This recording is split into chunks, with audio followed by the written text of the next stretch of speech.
ஒவ்வொரு மிருகத்துக்கும் அதனுடைய குணாதிசயங்கள் அதனுடைய செயல்களை வச்சு ஒரு வரலாறு எழுதுவாங்க.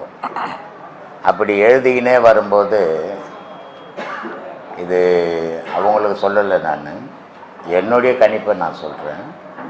நாய் நன்றி கெட்டதுன்னு எழுதுறதுக்கு பதில் நாய் நன்றி உள்ளதுன்னு மறந்து எழுதிட்டாங்கன்னு நினைக்கிறேன்.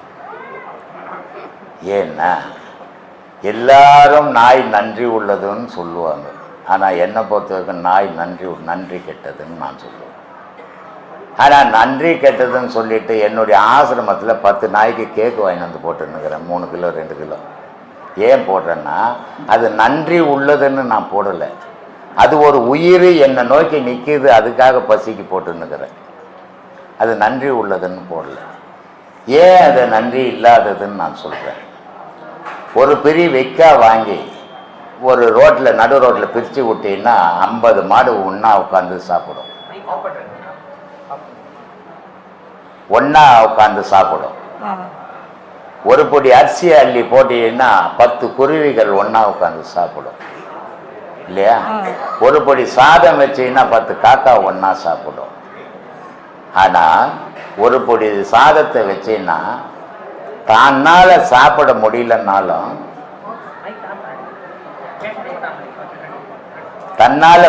முடியலன்னாலும் தான் குட்டிக்கு கூட விடாது. இப்போ மனிதனை நன்றி கெட்டவன் மனுஷன் சொல்லிங்கிறான், அவன் அறியாமையில் இருக்கிறான்னு நான் சொல்லுவேன். ஏன் சொல்கிறேன்னா, இப்போ நீங்கள் எந்த ஊரோ நான் எந்த ஊரோ, நீங்கள் ஒரு ஊரில் இருக்கிறீங்க, நான் ஏதோ தற்செயலாக அந்த ஊருக்கு வரேன், என்னை பார்த்துட்டீங்க, நீங்கள் நன்றி கெட்ட மனுஷன் தானே. என்னப்பா பண்ணுறீங்க மைக்கெல்லாம்? அப்போது நீங்கள் நன்றி கெட்டவன் தானே, என்னை பார்த்தா பார்க்காத மாதிரி தானே போனோம். ஆனால் நீங்கள் என்ன பண்ணுறீங்க, சாமி வாங்க சாமி, சாப்பிடுங்க சாமி, டீ சாப்பிடுங்க, காஃபி சாப்பிடுங்க, சாப்பாடு சாப்பிடுங்கன்றீங்க. ஆனால் உங்களை நன்றி கெட்டவன்றான். மனித இனத்தோட மனித இனம் சேர்றவனையே நன்றி கெட்டவன் சொல்லிட்டு தன்னுடைய இனத்தையே சேர்க்காத நாயே நன்றி உள்ளதுன்றான். இது இந்த பாரிஸ் பக்கம்லாம் போனீங்கன்னா ஒவ்வொரு கடை வாசப்படியிலையும் ஒவ்வொரு வாட்ச்மேன் உட்காந்துப்பான். இவன் எப்படிதான் நன்றி கேட்டதுன்னா, எவ்வளோ நாள் ஆனாலும் நான் வந்தால் இதுக்கு வால் ஆட்டுதுங்கண்ணா. நன்றி உள்ளதாண்டா எல்லா மனுஷன் திருடம் வந்தால் கூட வால் ஆட்டணும் இல்லையா? அது அப்படி ஆட்டுறது இல்லை, போட்டவனுக்கு மட்டும்தான் வால் ஆட்டின்னுக்குது இல்லை? பாரிஸ் பக்கம் போனால் ஒவ்வொரு கடை வாசப்படிலையும் ஒவ்வொரு வாட்ச்மேன் உட்காந்துப்பான். ரோட்டில் போடுறவனெல்லாம் சாமி வா சார் அந்த ஹோட்டலுக்குன்னு கூப்பிடுவான். அந்த ஓனர் சரியான சம்பளம் கொடுக்கலாம், நாளைக்கு பார்த்தீங்கன்னா பக்கத்து ஹோட்டலில் உட்காந்து கூட்டினுப்பான் அதே வாட்ச்மேன் இல்லை? அவனும் தான் கூப்பிட்டான், அப்போ அவன் நன்றி இல்லாதவனா? அது மாதிரி நீ சாம்பார் சாதம் தயிர் சாதம் போட்டீங்கன்னா பக்கத்து வீட்டில் இருக்கிறவன் எதிர் வீட்டில் இருக்கிறவன் நல்லா எலும்பு போட்டான்னா உன் வீட்டில் படுக்காது, நீ வளர்த்த நாய் அவன் வீட்டாண்ட போய் பார்த்துன்னுக்கும். அது எப்படி நன்றி உள்ளது? கூலிக்கு மாரடிக்கிற ஒரே ஒரு ஜென்மம் எதிரான நாய் மட்டும்தான். 10,000 ரூபாய் கொடுத்து ஒரு பசுமாடு வாங்கின்னு வந்தீங்கன்னா ஒரு 10 மாசம் பொறுத்து அந்த 10,000 பால் கறந்து உனக்கு துட்டா கொடுத்துட்டோம், அது கண்ணுக்குட்டியும் ஒன்று உற்பத்தி ஆக்கிடும். 10,000 வாங்கினோட மாடு உனக்கு துட்டும் கொடுத்துடுச்சு, 20,000 மிச்சமாக நிற்கும். 50 ரூபா கொடுத்து ஒரு கோழி வாங்கிட்டு வந்ததுன்னா 2 மாசத்துல உனக்கு 50 ரூபா முட்டையும் வச்சு போடுவான், 50 ரூபா கோழியும் மிச்சமாயிடும். ஆனா இந்த நாய் 5,000 ரூபாய் கொடுத்து வச்சு வாங்கிட்டு அந்த கட்டி அதுக்கு சோத்தை போட்டு வளர்த்தீங்கன்னா பக்கத்து வீட்டுக்காரனை கட்சி போட்டு உன்னை வீட்டு கட்டிலே வந்து சாத்துவாங்க. இது நன்றி கெட்டதுன்றான். இது என்னன்னா மனுஷன் ஆதி மனிதனா போய்கினுக்குறான்னு அர்த்தம். நாயை வாசல்ல கட்டுவான், மனுஷன் பெட்ல படுப்பான். இது ஒரு காலம் இல்லையா? இப்ப நாயை பெட்ல படுக்க வச்சுட்டு மனுஷன் தரையில ஒண்ணு கிடக்குறான், இது ஒரு காலம் இல்ல? இது அவன் விருப்பம். இருந்தாலும் இதுதான் நன்றி உள்ளது உலகத்திலன்னு சொல்றது முட்டாள்தனம். ஒரு கோழி வளர்த்தீங்கன்னா ஊரு புள்ளா போய் மேயுது, எங்க மேயுது, நீ ஒண்ணும் தீனி போடல, ஆனா முட்டை மட்டும் உன் வீட்டுல தான் வந்து வைக்குது இல்ல? மாடு வாங்கி வளர்த்தீங்கன்னா ஊரெல்லாம் போய் மேயுது, எந்த வீட்லயும் போய் பால் கறக்குது, உன் வீட்டுல தான் வந்து பால் கறக்குது. அப்ப அதுக்கு எவ்வளவு புத்தி இருக்குது, எவ்வளவு விசுவாசத்தோட இருக்குது நம்ம முதலாளிக்குன்னு. இது ஊரெல்லாம் போய் வம்பு வச்சுன்னு வந்து உன்னை உதப்பட வச்சு ஸ்டேஷன்ல வச்சு போய் விட்டுறது. புலி சிங்கம் கச்சா கூட பணத்தை வீட்டுக்கு கொடுப்பான், இது கட்சின்னா பணம் கூட வீட்டுக்கு கொடுக்க மாட்டான், நேரம் சுடுகாட்டில் போட்டு போச்சிடுவான். இது நன்றி உள்ளதான். கூலிக்கு மாரடிக்கிற ஜென்மம் அது. என்ன மனுஷனை வந்து நன்றி கட்டுவேன்றான். கேட்டா அது எந்த நேரத்துலயும் உனக்கு வாழாட்டுங்க. ஏன்டா மனுஷன் தண்ணியில உண்ட மனுஷன் குச்சி காப்பாத்துறான், அவனை விடுவா நன்றி உள்ளது இது. இது தன்னையே தான் ஏளனமா பேசிக்கின்னு அடுத்ததை உயர்த்தி பேசுற விஷயம் அது. தன்னுடைய இனத்தை ஏளனமா பேசுறான். இவ்வளோ சோறு வச்சுட்டு பாரு, அதால துண்ணவே முடியாது. அந்த சோத்து காவல் படுத்துவாங்க, அந்த நாயை விடாது, அது சாப்பிடும். அப்புறம் தான் இனத்தையே விடாது, நீ என்ன நன்றி உள்ள பெரியா நீ சொல்லு. அதனால தப்பா எழுதிட்டாங்கம்மா, அதை போதையில எழுதிட்டாங்க. இந்த ஹிஸ்டரி எழுதினே வரும்போது ஓவர் போதை நாய் நன்றி கட்டுன்னு எழுது போது நாய் நன்றி உள்ள தப்பா எழுதிட்டான். சொல்லு. இப்போ வந்து அந்த இப்போ நாய் வந்து பைரவரா ஒரு சில பேர் கும்பிடுறாங்க இல்லையா, பள்ளியா கூட வச்சுக்கிறாங்கல்ல. போய் பள்ளி நம்ம வீட்டில் வந்துச்சுன்னா தலையில் ஜோசியம் பார்த்துன்னு பள்ளி வந்துங்க, நல்லதுக்கு பள்ளி போயிட்டு வா பள்ளின்னு சொல்லுமா சொல்றோம். ஆனா அதுவே வந்து ஒரு அக்ஷய திருதி அன்னைக்கு வந்து பள்ளி வந்து பார்த்துட்டு அது மேல குங்குமம் தெளிக்கணும் அப்படின்னு சொல்றாங்க. மீதி நாள்ல ஓடுதா ஜோசியம் கிட்ட ஓடுற செத்து மண்ணில வந்து போச்சுன்ட்டு அது என்ன சிங்கம் வச்சுக்குது, அதை போய் காட்டுல போய் கும்பிட்டு வரலாமே. இப்போ புளி குங்குமஞ்சாலாம் வச்சு சிங்கம் கோயில்ல வச்சுக்குது சிங்கம், உனக்கு குங்குமஞ்சால் வச்சு கும்பிடுவோமா? இதெல்லாம் ஆதியில அதனுடைய பொருள் என்னான்னு பார்க்கணுமா. குரங்கு சிலை வச்சிருப்பான், சிங்கம் வச்சிருப்பான், புலி வச்சிருப்பான், பூனை வச்சிருப்பான், மீன் வச்சிருப்பான், பல்லி வச்சிருப்பான். இதெல்லாம் கோவில்ல சிலையா வடிச்சு வச்சது முட்டாள்தனமா அறிவாளித்தனமான அறிவாளித்தனம். ஆனா அந்த அறிவாளித்தனத்தை நம்மளால புரிஞ்சுக்க முடியாதால நம்ம முட்டாள்தனம்னு நினைச்சுக்கிறோம். இறைவன் உலகத்துல உள்ள உயிரினங்கள்ல அனைத்திலையும் இறைவன் இருக்கிறான். எது உத்த விடவும் நீ உயர்ந்தவன் இல்லவே, உன்னை விட எதுவும் தாழ்ந்ததில்லை. எல்லாத்தையும் ஒரே மாதிரி நினைக்கக்கூடிய தெய்வ வழிபாட்டுகிற மனப்பக்குவம் வேணும். அதனாலதான் கோவில் அத்தனை உருவங்களையும் வச்சுக்குது. அதனால வீட்டுல இருந்த பெட்ல படுக்க வச்சுக்க முடியாது. ஒரு நல்ல பாம்பு நாகம்மா, நல்ல நாகம்மா, 2 முட்டை போடுற நாகம்மா, ஒரு லிட்டர் பால் ஊத்துறவங்க நாகம்மான்னு ஊத்துற அந்த நாகம்மா வீட்டுக்கு வந்தா நல்ல நாகம்மா அந்த குண்டான்ல குடிச்சிட்டு போன்னு சொல்லுவிய, கொம்பத்துக்கு தெரியுறிய. பரிதாபம்னு ஒண்ணு இருக்குது, பயம்னு ஒண்ணு இருக்குது இல்லையா? அப்போ பயம் வரும்போது அதை அடிச்சிடுவேன், பரிதாபம் போது அது கொடுத்துடுவேன். இது மாதிரி இந்த உயிரினங்களை கோவில்ல அடையாளமா வடிச்சது இறைவனுடைய ஏக்கம் இருக்குதுன்றதுக்கு தான் வடிச்சு வச்சுக்குது. தவிர நாய் வச்சுக்குது, அது கோவிலுக்கு காவலுக்கு பைரவர். ஊரா கோயில் இருக்கிற வாட்ச்மேன் ஆச்சு போட்டு எந்த பைரவரும் போய் பிடிக்கல இது வரைக்கும், போலீஸை பிடிக்க முடியலையே. அப்புறம் பைரவர் கல்லுல தான் இருப்பார் பைரவர், நிஜத்துல வரமாட்டார் பைரவர். அதனால இதெல்லாம் ஆதியில கற்பனையில இந்த விளக்கங்கள் மனுஷனுக்கு சொல்ல முடியாதுன்றதுக்காக உருவங்களை படைச்சாங்க. மனிதன் என்ன கூட கேட்டாங்க, குரங்குல இருந்து மனிதன் வந்தது விஞ்ஞானம் சொல்ல, குரங்கு எங்கிருந்து வந்ததுன்னு கேட்டேன் இல்லையா? நான் குரங்குல இருந்து வந்தம்மா, குரங்கு எங்கிருந்து வந்த? அது எலிருந்து ஒண்ணுல வந்தது, அது எங்கிருந்து வந்தது? இதுக்கு என்ன காரணம்?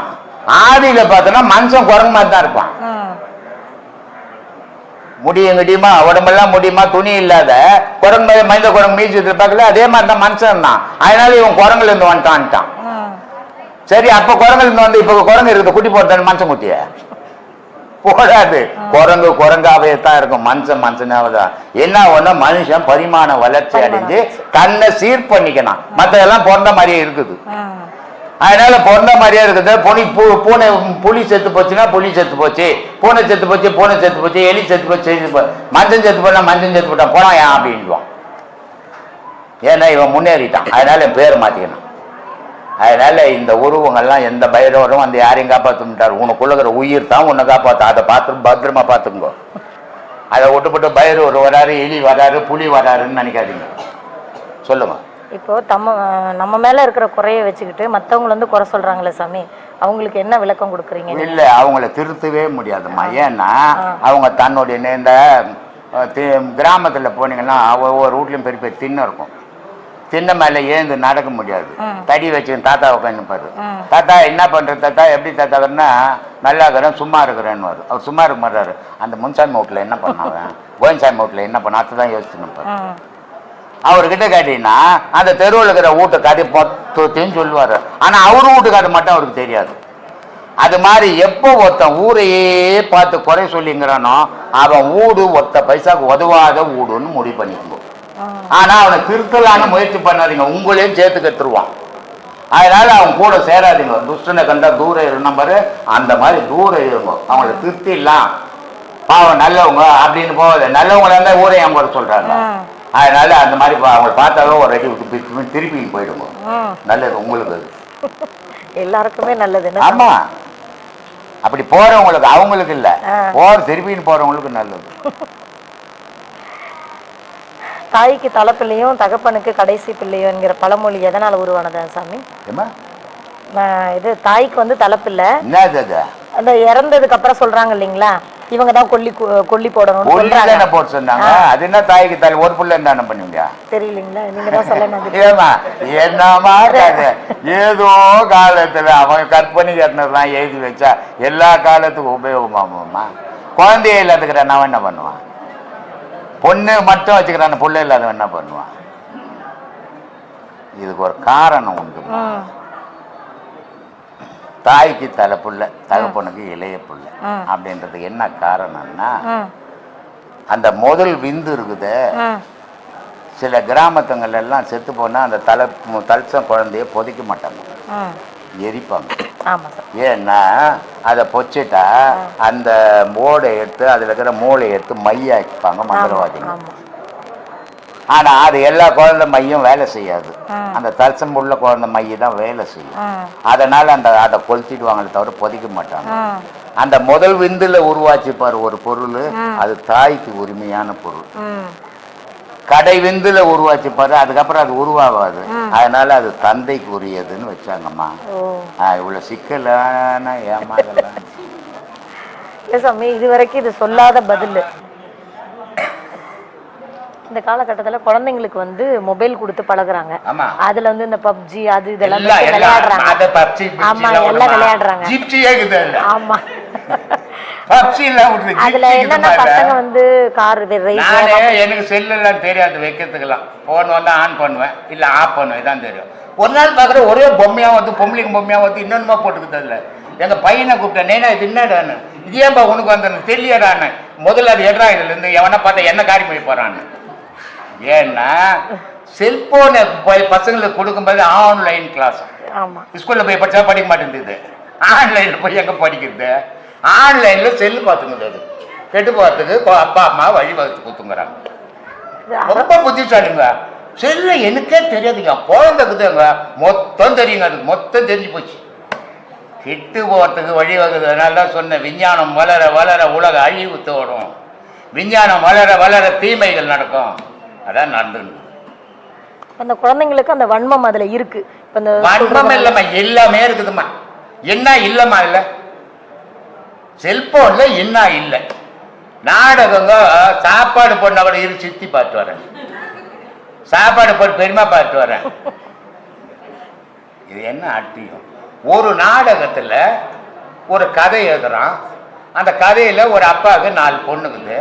அந்த 4 பொண்ணு அப்பா கல்யாணம் பண்ணி கொடுப்பானான்னு பார்த்தா எல்லாம் இழுத்துன்னு ஓடுற கேசாங்க. நல்ல குடும்பத்தில் பார்க்குற பொண்ணெல்லாம் ஓடாது. இது அம்மா உட்காந்து பார்த்துக்கிற ஈ போகிறது கூட தெரியாது. இப்படிப்பட்ட உலகம். நான் மெகா டிவியில் ஒரு பேட்டி எடுத்தாங்க. நான் அப்போ சொல்லிட்டு கோச்சிக்காதீங்கப்பா, என்னை பற்றி உங்களை பற்றி சொல்கிறேன்ட்டு. மீடியாவும் பேப்பரும் இன்னைக்கு சமூகத்தை கெடுத்துன்னுக்குது. ஆமாம் சொன்னீங்க அப்படின்ட்டு ஓப்பனாக. ஏன் சொல்கிறேன்னா, இது வந்து இன்னமும் அறிவு வளர்த்துக்கிற மாதிரி முட்டாள் ஆக்கிக்கின்னுக்குறாங்க சமூகத்தை.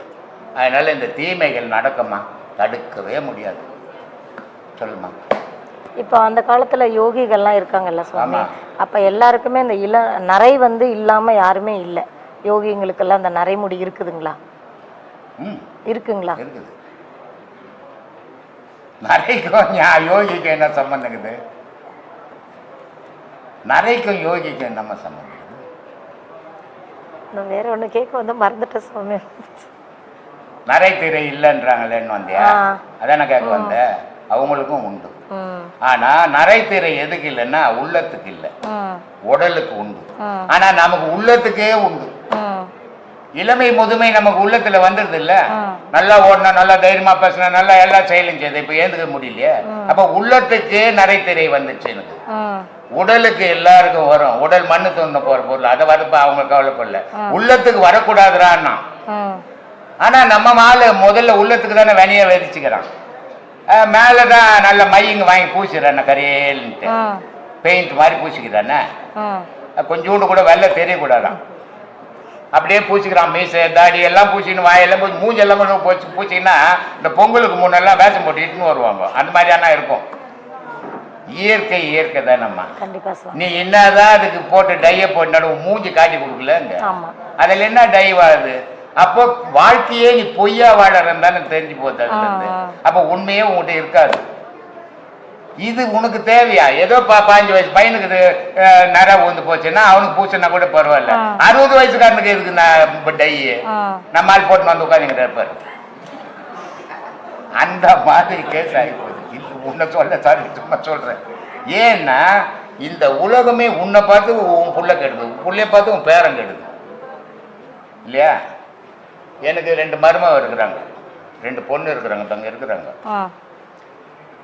எனக்கு 74 வயசாகி போச்சு ரிட்டையர்ட் ஆகிட்டேன் வீட்டில் போய் அப்படி உட்காந்தேன்னா ஒரு மருமக தண்ணி எடுத்து வந்து வைப்பேன் ஒரு மருமக நாஸ்டா எடுத்து வந்து வைப்பேன் இது பக்கத்து வீட்டில் இருக்கிறவங்களுக்கு ஒரே வயிற்றுச்சல் நானும் தான் அதில் ரிட்டையர்ட் ஆனேன் பச்சை தண்ணி கூட கொடுக்க மாட்டேன் அப்படின்னு சரி நான் யோசித்தேன் இது என்னடா காரணம் நமக்கு மட்டும் எல்லாம் கொடுக்குறாங்க மருமகளுங்க பிள்ளைங்கள்லாம் பயப்படுறாங்க மருமகளுங்கெல்லாம் நமக்கு என்ன துணி கூட இன்னும் நான் துவைச்சி போட்டது இல்லைம்மா மருமகளுங்க தான் துவைச்சி போட்டது என் ட்ரௌசர் உள்ளே போட்ட ட்ரௌசர் கூட மருமகளுங்க தான் துவைச்சி போடுவோம் நானும் இது வரைக்கும் எதையும் துவைச்சதே கிடையாது சுடு தண்ணி தான் வச்சு கொடுப்பேன் பஸ் தண்ணியில் உடம்பே குளிக்க மாட்டேன் அப்போ இதெல்லாம் எதுக்கு நடக்குது அப்படின்னா கல்யாணத்தில் நான் வியாபாரம் பண்ணல கல்யாணம் பண்ணேன் நான் பெத்த பிள்ளைக்கு நான் தானே கல்யாணம் பண்ணேன் இன்னொருத்தனை பண்ண அவனுக்கு பிறந்த மாதிரி ஆகி போகாது என் தகுதிக்கு ஏற்ற மாதிரி நான் பண்ணணும் நீ ஓஹோன்னு பண்ணாத ஊரை கூட்டி பண்ணாத உன் தகுதிக்கு ஏற்ற மாதிரி பண்ணு அதானே சுயம் ஆனால் நீ புள்ளையை பத்துட்டு வாழ்த்து போட்டு எவனோ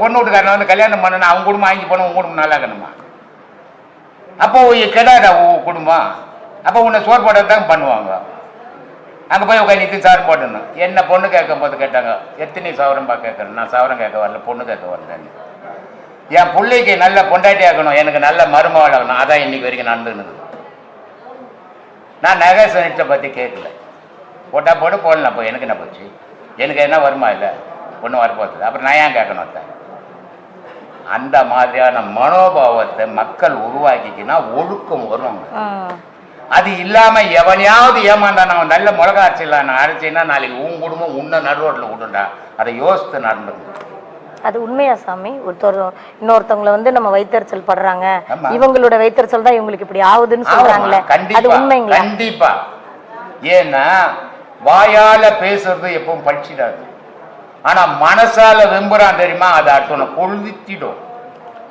அது சாதாரண சாபம் இல்லை ஞானிகள் வந்து சாபம் விடுவாங்க சில நேரத்தில் மனசோட சாபம் விடுவாங்க சில நேரத்தில் வாயோட விடுவாங்க வாயோட விடுற சாபம் ஒன்றும் பலிக்காது ஒன்றும் கெடுக்காது பயமுறுத்தும் அவ்வளோதான் ஆனால் மனசோட சொல்கிறோம் தெரியுமா எரிச்சிடும் அது ஒருத்தனை நான் ஒரு வீடியோவில் கூட சொல்லியிருப்பேன் மந்திரவாதி ஏதாவது ஒருத்தனுக்கு ஒரு கெடுதல் பண்ணோன்னா அவன் எல்லாரையும் கூட்டி வச்சுக்கணும் கண்டத்தை வாங்கி வந்து வச்சுக்கணும் மந்திரம் பண்ணி உட்காந்துக்கணும் ஞானிக்கு அது தேவையில்லை மனசும் கண்ணும் சேர்ந்தால் ஒருத்தனை அழிக்கவும் முடியும் ஒருத்தனை காப்பாற்றவும் முடியும் அப்படின்ட்டு அதனால் அப்படிப்பட்ட விஷயம் அதனால் யார் வயிறு எறிவும் நீ வாழக்கூடாது உன் வாழ்க்கையை நீ சீராக வாழ்ந்தீன்னா அடுத்தவனுக்கு ஒரு எடுத்துக்காட்டா நீ வாழ கற்றுக்கணும் முதல்ல அதான் வாழ்க்கை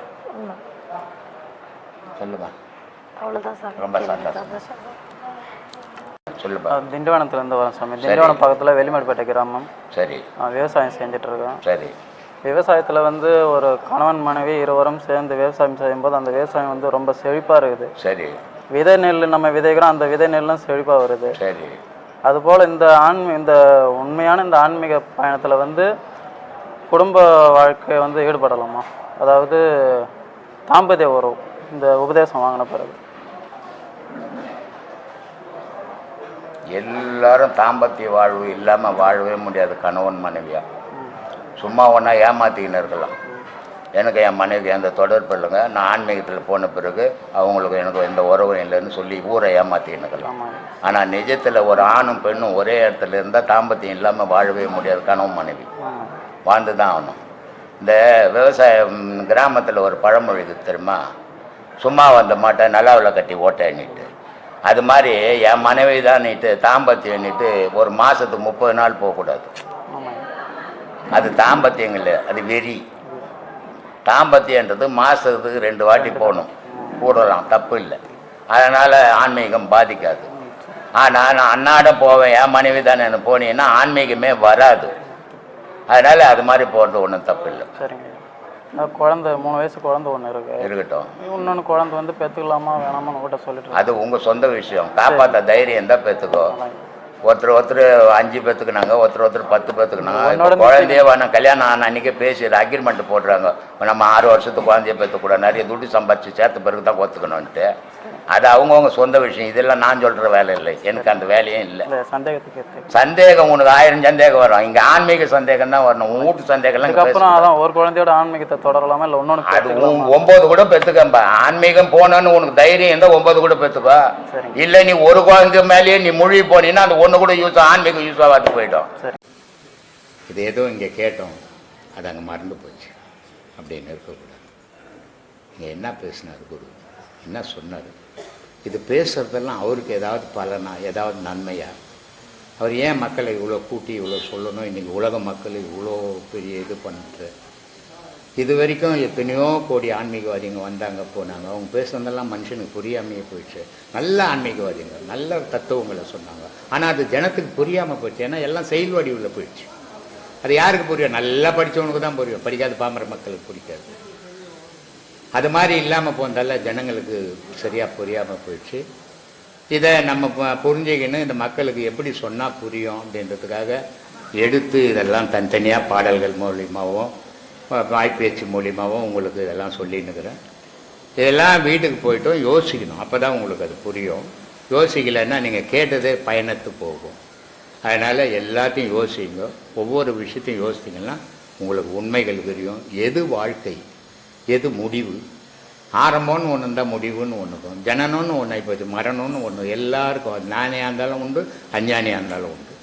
அப்போ இந்த மரணத்துக்குள்ளே எதை பிடிக்கணும்? இறைவனை பிடிக்கணும். அதனால் சொன்னான் வள்ளுவன், வருமுன் காவாதவன் வாழ்க்கை எரிமுன் வைத்தது போல. பிறந்தது நீ நிஜம்டா, போக போகிறது நிஜம். இதை யாரும் மறுக்கவே முடியாது. இல்லைங்க நான் சாக மாட்டேன்னு சொல்ல முடியுமா? செத்து தானே ஆகணும். பிறந்தா ஒரு பொருள் உருவாச்சுன்னா அந்த பொருள் அழிஞ்சிடும், அப்போ தான் அடுத்த பொருள் உருவாகும். உலகமே அழிய போகுது இன்னொரு 1500 வருஷத்தில். அதுக்குள்ளே நம்மெல்லாம் இறைவனை போய் அவனுடைய பாதத்தை பிடிக்கணும். அதுக்காக தான் இவ்வளோ பேசுகிறேன். இதை நீங்கள் நான் சொல்கிறதோட மட்டும் கேட்டுட்டு போகிறதுல பயன் கிடையாது. உபதேசத்தை ஓயாமல் ஒரு நாளும் தவற விடக்கூடாது. எதை ஒன்றா தவற விடலாம், உபதேசத்தை தவற விடக்கூடாது. அப்படி பாடம் பண்ணும்போது தான் உங்களுக்கு பல அதிசயங்கள். இன்றைக்கி மலேசியாவே டர்ன் அவுட் ஆகிப்போச்சு. இன்றைக்கி மலேசியாவிலேருந்து வர போனுக்குது எனக்கு ஆச்சரியமாக இருக்குது. ஏன்னா அவ்வளோ அனுபவங்கள். இன்னைக்கு கூட 2 பேர் வந்துக்கிறாங்க, 3 பேர் வந்துக்கிறாங்க மலேசியாவிலேருந்து. அவங்க ஏற்கனவே 4 உபதேசம் வாங்கியிருக்கிறாங்க. அவங்க இன்றைக்கி வந்து அந்த அனுபவங்களை சொல்லும்போது ரொம்ப சந்தோஷமாகுது. அப்போ நம்ம கலை வீணாகலைன்னு. ஏன்னா குருமார்கள் ஆகிறது புக்கில் இல்லை, ஆகக்கூடாது. புக்கில் நீ குருமார்கள் ஆனால் நீயும் கெடுவேன், அவன் வந்தவனையும் கெடுத்துருவேன். உன்னுடைய அனுபவத்தில் இருக்கணும், நீ அனுபவிச்சிருக்கணும். ஒவ்வொரு பாடத்தையும் நீ ஒரு குரு மூலியமாக அனுபவிச்சுக்கணும். இப்போ நம்ம பாடங்கள் வந்து சிவபெருமான்கிட்டேருந்து திருமூலருக்கு வந்து, திருமூலர்கிட்டேருந்து பல கோடி பேருக்கு வந்து நம்மக்கிட்ட வந்துடுது. இது அழிஞ்சிடக்கூடாது. நான் அழிஞ்சிடலாம், நான் மறைஞ்சிடலாம், ஆனால் இந்த கலையை அழிய விடக்கூடாது. அதுதான் நான் பிறந்ததுக்கு பலனே. அதனால் இந்த கலை அழியக்கூடாதுன்னு தான் இவ்வளோ கஷ்டப்பட்டு இவ்வளோ வறுமையிலையும் இவ்வளோ செய்துன்னு என்னால் முடிஞ்சதெல்லாம் செய்துன்னு இருக்கிறேன். இது ஏன் செய்கிறேன்? இந்த மக்கள் எல்லாம் உண்மையை தெரிஞ்சுக்கணும். எது கடவுள் தடுமாற்றத்தில் இருக்குது. உண்மையான கடவுள் உனக்குள்ள இருக்குது, நீ இல்லைன்னா கடவுள்ன்னே ஒன்றும் இல்லை. மனிதன் 1000 ஜாதியை வச்சுக்கிறான். ஜாதி எதுக்கு வச்சுக்கணும்? உடலுக்கு வச்சுக்கணும். மூச்சுக்கு என்ன ஜாதி? கடவுள் என்ன ஜாதி? மரணம்னு ஒன்று வந்ததுன்னா அதுக்கு பேர் என்ன? ஜாதி மரணங்கதா, மத மரணங்கதா? சொல்லு. அப்போது இயற்கையோடு இவன் ஒன்றி வாழவே இல்லை, இவன் செயற்கைக்கு போயிட்டான். இயற்கையை பற்றி சொல்லிங்கிறேன் நான். இவ்வளோதான் வித்தியாசம்பா. இதை கேட்டு எல்லாரும் உணர்ந்து நல்வழியில் போங்க, அன்போடு இருங்க. அன்புக்கு மட்டும்தான் எல்லாம் அடிமை. கடவுளே அன்புக்கு தான் அடிமை. ஆரவாரம் அமக்கலம் இதெல்லாம் பண்ணுறதுல கடவுளுக்கு வழிபாட்டுக்கு வாய்ப்பே கிடையாது. அதனால் அன்போடு இருங்க. யாரை பார்த்தாலும் அன்பாக பேசுங்க, அன்பாக பழகுங்க. நம்மளால் முடிஞ்ச உதவிகள் செய்யுங்க. இல்லாதவங்களுக்கு இருக்கிறவங்களுக்கு கொடுக்காத, இருக்கிறவங்களுக்கு கொடுத்தீங்கன்னா நீயே கெடுக்கிற மாதிரி ஆகிடும். இப்போ புள்ள போகிறப்பான் படிப்பான் நல்லா இருப்பான், ஏன்னா ஒரு வேலை வெட்டி செய்யலாம். சுற்றி சுற்றி வந்து சோறு போட்டுனே இருந்தீங்கன்னா நீயே கெட்டு நிற்கிறவனுன்னு அர்த்தம். அது மாதிரி நல்லா இருக்கிறவனுக்கு உதவி செய்யாதீங்க. செய்தீங்கன்னா நீங்களே கெடுக்கிற மாதிரி ஆகிடும். முடியாதவங்களுக்கு கண்டிப்பாக செய்யுங்க, அதுதான் தர்மம். ஒருத்தருக்கு ஒரு 10 ரூபாய்க்கு ஒரு விஷயத்த செய்கிறோன்னு சொன்னால் இதை நான் செய்தேன் அதோட மறந்துடணும். அது பிரதிபலனை எதிர்பார்க்கக்கூடாது. எதிர்பார்த்தா தர்மம் ஆகாது, கர்மம் ஆகிடும். அந்த மாதிரி வழியில் போங்க. எல்லாருக்கும் சந்தோஷம். எல்லோரும் நல்லபடியாக போயிட்டு வாங்க, கூடு போய் சேருங்க. எல்லாருக்கும் ஆத்மா வணக்கம். இந்து மதத்தில் ஒரு பண்டிகை வந்து சாப்பாடு செய்கிறான். இது உனக்காக தான்பா, உனக்குள்ள கடவுள் இருக்கிறாருப்பா, இதை கும்பிட்டு சாப்பிட போய் பசி எடுக்குதுன்னு கும்பிடுவோம் இல்லையா? பிள்ளையார் சதுர்த்தி வந்ததுன்னா 100 ரூபா 150 ரூபா கொடுத்து பிள்ளையார் வாங்கின்னு வரோம். ஒரு 25 ரூபா கொடுத்து அவர் மழையில் நனைஞ்சிட்டு போகிறாருன்னு ஒரு குடை வேறு வாங்கின்னு வரோம் இல்லை? வச்சு போட்டு ஒரு 2000 ரூபாய் கடன் வாங்கின்னு வந்து வடை பாயசம் குழக்கட்டை அதை செய்தான். இதெல்லாம் காத்தாலேருந்து மத்தியானம் வரைக்கும் செய்துவேன். படிக்கும்போது மட்டும் 1/2 மணி நேரம் படிக்க மாட்டான். சீதா கலப்பை செந்தாமரை பார்த்து கற்பை கொளுத்துன்றான். அது மூச்சா சொல்ல மாட்டேன். அப்போ இவன் சாப்பிட்றதுக்கு படுற அவசரம் கடவுள் வழிபாட்டுக்கு. இப்படிப்பட்ட மனுஷனாகிறேன். அற்புதமான பாடல். அதில் எல்லாம் யோகத்தை பற்றி தான் அந்த பாடல். விநாயகர் அகவலில் வந்து எதுவுமே கடவுளை பற்றி இல்லை, எல்லாம் உன்னை பற்றியும் யோகத்தை பற்றி தான். ஆனால் அதை 5 நிமிஷம் படிக்க மாட்டேன்றான். போட்டு கற்பனை கொடுத்து ஆயிப்போச்சு, சரியா போச்சுட்டான், போட்டு சாத்திட்டான். சரி இதெல்லாம் பண்ணானே பரவாயில்ல, சரி ஏதோ பசி போடுது சாப்பிட்டான், ஓஞ்சி போட்டோம். அது வயிற்றுல எடுத்துன்னு போய் ஒரு 1/4 சவரம் இன்னைக்கு தாங்க வாங்கிட்டு வந்தேன் நான். இன்னைக்கு புள்ளியாச்சு வச்சுங்க, முதல் வச்சுனுங்க, அடுத்த வருஷம் அப்போ நாங்கள் இன்னொரு 1/4 சவரம் வாங்குவேன்ட்டு அது வயிற்றுல வச்சிட்டான். ஏன்னா சாமி இதெல்லாம் பண்ணவன் சாயந்தரம் எடுத்து எங்கடா போடுறான்னா காவத்தண்ணியில் போடுறான். இத்த சாமின்னு கும்பிட்டான். 2000 ரூபாய் செலவு பண்ணி சாமி ஆக்கணும். அத்தை தங்கத்தை வாங்கிட்டு வந்து வச்சான். தங்கம் இல்லாத ஒரு 5 ரூபாய் காயின்ஸை வைக்கிறான். இதெல்லாம் வச்சுட்டு சாயந்தரமா காவத்தண்ணியில் போட்டுறான். என்னடா கடவுள் வழிபாடு? மூடத்தனமா தெரியலையாவது உங்களுக்கு? யோசிக்க மாட்டீங்களா?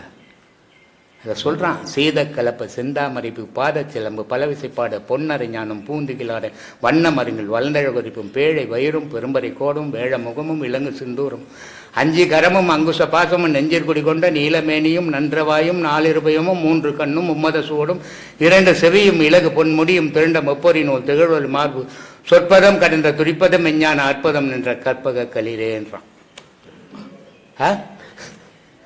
எப்பாடின்னு சொன்னீங்க, மூச்சு விடாம சொன்னீங்களா? அது இவ்வளவு யாரு பாடுறாங்க? யாருமே பாடுறதில்ல. நீங்க சொன்ன மாதிரி ஃபர்ஸ்ட் லைன் பாடிட்டு கற்பூரம் கொளுத்திடுறாங்க. என்னப்பா அப்போ இவனுக்கு அந்த கடவுள் பற்றில சோத்து பற்றுக்குது. அப்ப இந்த சோறு உனக்கு இது கடவுள்டான்னு சொன்னா கும்பிட மாட்டான், கடவுளுக்குடான்னு சொன்னா கும்பிடுவான். அதனால அதை கும்பிட்டுட்டு சாப்பிட்றான். கறி மீனாக்குனாலும் போட்டு கற்பூரம் கொளுத்தி தேங்காய் உடைக்கிறான். வடை பாயசம் பண்ணாலும் கற்பூரம் கொளுத்துது. ஏன்னா இது இல்லைன்னா இவனும் இருக்க மாட்டான், இவன் உடல்ல கடவுளும் இருக்காது. அப்ப உலகத்துல இருக்கிற அத்தனை மனிதனுக்கு ஜாதி இல்லை, மதம் இல்லை, உணவு தாண்டா கடவுள். உணவுன்னு ஒருத்தன் இல்லைன்னா எந்த கடவுளும் எவனும் காப்பாற்றவே முடியாது. எந்த மதமும் காப்பாற்றாது, எந்த கடவுளும் காப்பாற்றாது. உணவு தான் காப்பாற்றும், உணவு தான் கடவுள். அதை தான்பா சொல்லிங்கிறேன். கேட்கிற அதுக்கு அடுத்த கேள்விக்கு நீங்களே பதில் சொல்லிட்டீங்க. நான் அதுதான் கேட்கலாம். அந்த அனுமாரை வந்து ராமரோட நாமத்தை கொண்டு அந்த ஒரு கடலை 7 கடலை தாண்டிட்டாரு. இந்தியால இருந்து ஸ்ரீலங்காக்கு போயிட்டாரு. ஆனா அதே ராமர் ஸ்ரீலங்காக்கு போறோம்னா அவரால் என்ன வேணாலும் பண்ண முடியும். ஆனா ஒரு பாலத்தை அமைச்சு தான் போறாரு. ஆனா அனுமானார ஒரே நம்பிக்கை வச்சு அவரால் தாண்ட முடிஞ்சுது. ஆனா ராமர் கடவுளா இருந்தாலுமே இப்போ நீங்க சொன்ன மாதிரிதான், அந்த சாமியார் மொழிக்கு போன மாதிரி தான் அவர் பாலத்தை வச்சு தான் போறாரு. ஏன்னா ராமன் வந்து கடவுள், அது எல்லாருக்கும் தெரியாது. ஏன்னா அவர் ஒரு அரசனா தானே வந்தார். அப்ப மனித செயலுக்கு உட்பட்டது மட்டும்தான் செய்யணும். அவர் கடவுள் செயலாங்கிறது காட்டக்கூடாது. ஆனா அனுமனுக்கு ஒரு கடவுள்னு தெரியும், அதனால அவன் பயன்படுத்தினான், இவர் பயன்படுத்தக்கூடாது. புரியுதுங்க. இப்போ நான் இருக்கிறேன், இப்போ என் மேல எவ்வளவோ பேர் எவ்வளவோ நம்பிக்கைகள் ஏதோ விஷயங்கள் சொல்றாங்க. உங்களால் தான். ஆனால் எனக்கு வந்து அந்த நம்பிக்கை கிடையாது. ஏன்னா என்னுடைய செயல் என்ன, அறிவுரை சொல்றது, நன்மையை சொல்லி கொடுக்குது. ஆனால் அவங்களுடைய நம்பிக்கை அதுக்கு கை கொடுக்குது, கடவுள் அனுகிரகம் கிடைக்குது. அதனால பல ஆயிரம் விஷயங்கள் நடந்துக்கினுக்குது. இதை வந்து நம்ம அந்த தாயத்து கட்டுற மாதிரி மோலாடிக்கூடாது. அதனால நான் அதை பற்றிலாம் பேசல. அது மாதிரி அனுமனுக்கு ராமன் வந்து தெய்வம்னு தெரியும், அதனால அனுமனுக்கு அதுதான். ஆனால் இவர் மனித வடிவில் வாழ்ந்துடும் போது மனித செயல் தான் செய்யணும். சீதை வந்து அயோத்தியில் இதில் வந்து இவ்வளோ நாள் இருந்தாங்க ஒரு பொம்பளை தனியாக. அவன் வந்து பயங்கரமான வீரன் ராவணன். அது அவன் எப்படி இந்த பொம்பளையை சும்மா விட்டு இருப்பான், கெடுக்காம வச்சிருந்திருப்பான் இத்தனை வருஷமா அப்படின்னு சொல்லும் போது அதுக்கு பொறுப்பு பண்ணுறதுக்கு சீதை கிட்ட சொல்றா, இது மாதிரி ஜனங்க பேசுது. அப்ப ராம சொல்றா, டே நான் கடவுள்ரா, எனக்கு தெரியும்டா சீதை உத்தமின்னு சொல்லிட்டு சொல்லியிருக்கலாம். சொல்லல, அவரு அந்த மனித செயல்லையே நின்று சொல்றாரு, இது மாதிரி ஜனங்க பேசுறாங்க, இதுக்கு ஒரு பொறுப்பு கொடுக்கணும், தீயில இருக்கிறாங்க, அதனால பூமிக்கு போயிடறா. ஏன்னா சீதைன்றது ஒரு சாதாரண பெண் கிடையாது, அது பூமாதேவி, அது ஒரு சக்தியினுடைய வடிவம். அந்த சக்தியினுடைய வடிவம் வந்து இலங்கையில தரிசனம் பண்ணும்போது இலங்கை அழியுன்றது புராண கதை. அந்த அழிய போதுன்றதுக்காக ராவணன் தூக்கி கடல்ல போட்டான். அந்த கடல்ல போட்டதால அது மந்தன் வந்து ஜனகர்கிட்ட கட்சிது. தசரதன் புள்ள போய் ராமன் போய் அதை திருமணம் செய்து அதை வாழும் போது இங்க வாழ வீதி விடவே இல்லை. அவன் திருப்பி அந்த ராவணனாலேயே அதை தூக்கின்னு போயிட்டான். அதனால்தான் சொல்றது, விதியை மாத்த உலகத்துல இன்னும் ஒருத்தன் பிறக்கவே இல்லை. ஆண்டவனுக்கு மட்டும்தான் விதி இல்லை, நமக்கெல்லாம் விதி உண்டு. நம்ம வாழ்க்கை விதியினுடைய படி தான் வாழும். ஆனா நமக்கு மதின்னு ஒண்ணு இருக்குது, அதை வச்சு முயற்சிகள் பண்ணி வெற்றி அடையுங்க. எல்லாம் விதி விதின்னு வீட்லயே உட்காந்துக்காதீங்க, அது வீணா கெடுத்துடும். நமக்கு விதியை மறந்துடுங்க, மதியை யோசியுங்க, பல தொழில்களை செய்யுங்க, பல ஆற்றல்கள் இருக்குது உங்ககிட்ட, அதை வெளி உலகத்துக்கு பயன்படுத்துங்க. அது உங்களுக்கு மட்டும் இல்லை, இந்த உலகத்துக்கும் பயன்படுத்தும்னு சொல்லினுங்கிறோம். சரிங்க, சொல்லு சாமி. ஏன் நம்ம எல்லாருக்குமே காசு பணத்தை வந்து கணக்கா செலவு பண்ண மட்டும் தெரியுது எல்லாருக்குமே.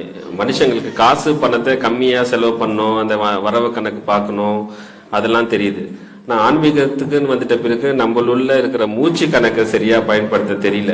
அந்த மூச்சு கணக்கு வந்து கற்றுக்கொள்றதுக்கு அவங்க மனம் ஏற்பது இல்லையா, இல்ல கற்றுக்கொள்ள ஆள் இருந்தும் அவங்க போறது இல்லையா? ஏற்கிறது இல்லை. கத்துக்கு இப்போ இங்கே வந்து ஆயிரக்கணக்கில் வராங்க மாதம் மாதம். எல்லாருக்கும் எல்லா விஷயமும் சொல்லித்தரேன். ஆனால் அவங்க மனம் ஏற்றுக்கல. அவங்களுடைய நினைவுகள் என்னவா இருக்குது, நான் சாமியை பார்க்கணும், ஆசீர்வாதம் வாங்கணும், அது மட்டும்தான் வராங்க.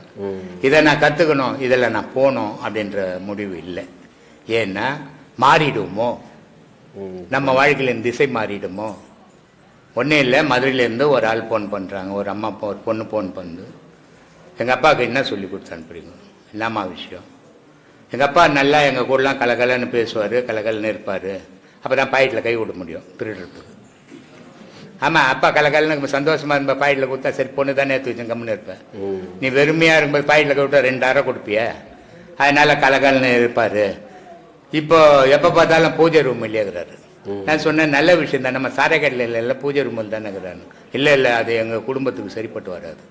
அப்போது இந்த வழிகள் தெரிஞ்சாலும் அவங்கள போக சில தடைகள் வருது, அவங்களுக்கும் மனம் ஏற்றுக்கல. ஏன்னா நம்ம மாறுறோமோ, நம்ம வாழ்க்கை மாறிடுமோ, நம்ம எல்லாத்தையும் விட்டுடுவோமோ அப்படின்ற பயம் வருது. பயம் வரும்போது இத்தை விட்டுடுறாங்க, அதை பிடிச்சிக்கிறாங்க. இப்போ இங்கே வர்றது ஆயிரக்கணக்கில் லட்சக்கணக்கில் உபதேசம் வாங்கிக்கிறாங்க, எல்லாருமே பாடம் பண்ணுறாங்கல்ல. தெரியல, இங்கே நம்ம சீடர்கள் எவ்வளோ பேர் திருட்டு பசங்க இருக்கிறானுங்க தெரியுமா? பாடம் வாங்கினா 1 மாதம் பண்ணுறவன் இருக்கிறான், அதுக்கப்புறம் பழையபடி போயிடுறான். அதனால ஏன்னா இதை பண்ண பண்ண பண்ண அவனுக்கு மனசு மாறுது, இதை பண்ண பண்ண அவன் செயல் மாறுது, இதை பண்ண பண்ண அவன் நடவடிக்கை மாறுது. அப்போ அவனுக்கு ஒரு பயம் வருது, ஐயோ பொண்டாட்டி விட்டுடுமா, புள்ளையை விட்டுடுமா, சொத்தை விட்டுடுமான்ற பயம் வருது. இந்த பாடம் வேணாம், நம்ம இருக்கிற மாதிரி இருக்கலாம், பின்னாடி பார்க்கலாம். பின்னாடி பார்க்கும்போது இவர் இருக்க மாட்டார். அது மாதிரி நிலையை உருவாக்கிக்கிறான் மனுஷன். இந்த பயம் அவனை தடை போடுது. கடவுள்ன்றது ஒரு அற்பொருள், அது யாரும் அடையாத பொருள். அந்த வழி நமக்கு தெரிஞ்சுக்கிது, அதை அடையணுன்ற தைரியம் வர மாட்டேங்குது, பயம் வருது. அந்த பயத்தால் அதை விட்டுட்டு பழையபடி பழைய நிலைக்கு வந்துடுறோம். சரிதாங்க. அப்போ நம்ம இந்த கடவுளை அடையணும்னா நம்மளுக்கு வைராகியம் வேணும். இன்னைக்கு நாளைக்கு இல்லை, இன்னைக்கே நம்ம பிடிக்கணும்ன்ற நாளைன்ற வார்த்தைக்கே இதுல இடங்கள்ல எத்தனை எல்லாம் சாப்பிடாத, பொண்டாட்டியை பார்க்காத, வேலைக்கு போகாத, 2 மணி நேரம் இதுல உட்காரு, இதுதான் நான் தான் அது அப்படின்ற முடிவோட பண்ணீங்கன்னா அதனுடைய பலன் உண்டு உங்களுக்கு. இல்லைங்க காரணம் சொல்ல ஆரம்பிச்சுட்டவனுக்கு அவன் ஞானத்துக்கு போகவே முடியாது. எனக்கு கொஞ்சம் வேலை இருந்ததுங்க, அதனால டைம் ஆயிடுச்சுங்க, எங்கள் சம்சாரத்துக்கு போய் பஸ் ஏற்றிட்டு வந்தேங்க அப்படின்னு காரணம் யார் ஒருத்தன் சொல்றானோ அவன் இதில் இல்லைன்னு முடிவு பண்ணிக்கலாம் நம்ம. ஏன்னா இதனுடைய விளைவுகள் நமக்கு தெரியும். நாங்கள் பேப்பர் ஃபஸ்ட்டு உபதேசம் கொடுக்குறோம், இல்லை அனுபவிச்சு உபதேசம் கொடுக்குறோம். அதனால இது ஒரு நாள் ஊட்டினா மறுநாள் அந்த காற்று சீராக நேரம் போகாது, ஆடம் உள்ளுக்குள்ளுவே. 10 நாள் ஊட்டினா நீ திருப்பி அதை பிடிக்கவே முடியாது. அப்பவே தெரிஞ்சுக்க நம்ம தெரிஞ்சுக்க மாட்டோமா, போயிட்டு கேஸ் இது சும்மா பந்தா பண்ணின்னு வருதுங்க அப்படின்ட்டு தெரியும். ஆனால் என்ன பண்ணுறது, எதுவும் அந்த நினைப்பிலையாவது வரட்டுமே அப்படின்ட்டு நான் போயின்னுக்கிறேன். யார் யார் எவ்வளோ உபதேசம் பண்ணுறான், யார் யார் இதில் டெய்லி பாடம் பண்ணுறான், யார் யார் பண்ணலை எல்லாரும் தெரியணும். ஏன்னா அவன் கண்ணும் அவன் தலையும் எனக்கு வந்து பதில் சொல்லும். இவன் தான் குரு வந்து நம்ம வெளியூரில் தானே எங்கே இருந்தாலும் எனக்கு தெரியும். நான் தான் யட்சினி வச்சுங்கிறேன். ஆமாப்பா, இந்த புடுக்காரன் வரான் தெரியுமா, அவன் யட்சினின்னு ஒரு தேவதையை வச்சுன்னுப்பான். அது நைட்டு 12 மணிக்கு போய் சுடுகாட்டில் பூஜை பண்ணுவான், பண்ணி அதை வசைப்படுத்தி வச்சுப்பான். அதனுடைய வேலை என்னன்னா ஒவ்வொரு ஊட்டாண்ட போய் நிற்கும் போதும் அது அந்த வீட்டினுடைய நிலையை அவன் காதில் சொல்லும். இவன் வாயில புட்டுன்னு ஆட்டிக்கின்னு சொல்லுவான், இந்த வீட்டில் ஒரு கல்யாணம் நடக்க போகுது, இந்த வீட்டில் ஒரு சாவு நடக்க போகுது, இந்த வீட்டு பையன் ஓடி போட போறான், இந்த வீட்டு பையன் சரியா படிக்க மாட்டான் அப்படின்லாம் சொல்லுவான். இது இவன் சொல்றதுல அது சொல்லும் காதில். இது எது வரைக்கும் சொல்லும் அப்படின்னா 3 மணி வரைக்கும் தான் சொல்லும். 3 மணிக்கு மேலே அது போயிடும். இவன் புழு ஆரம்பிச்சுருவான் வீட்டுங்களாண்ட வந்து. புளி விட்டு எனக்கு சொக்கா எத்தா பேண்ட் எத்தா அதில் பூஜை பண்ணணும்னுவான், ஏமாத்துவான். அது மாதிரி நான் யட்சினியை வச்சுக்கிறேன். எவன் என்னென்ன பண்ணுறேன்னு எல்லாம் எனக்கு தெரியும். ஒரு ரவுண்டு அனுப்புவேன். சிவா என்ன பண்ணுற மாதிரி, மணிகண்டன் என்ன பண்ணுற, பிரபா என்ன பண்ணுற மாதிரி, தியாக என்ன எல்லாத்தையும் வந்து என்கிட்ட சொல்லிவிடுவோம். ஓ அப்படியா, சரி சரி நான் பார்த்துக்கிறேன் அப்படின்னு சொல்லி நான் அமைச்சிருவாரு. நான் இது இப்போ இந்த பாடத்துக்கு வரது முன்னே முதல்ல அத்தை தான் வச்சு பண்ணேன். ஏன்னா இது நமக்கு பாதுகாப்பாக ஓணும், எல்லா விஷயத்தையும் சொல்லணும். அது மாதிரி என்னை ஏமாற்றவே முடியாது. இது இவன் நினச்சின்னு குருவை ஏமாத்திடலான்னு. ஏமாறுற குரு இல்லை நான்.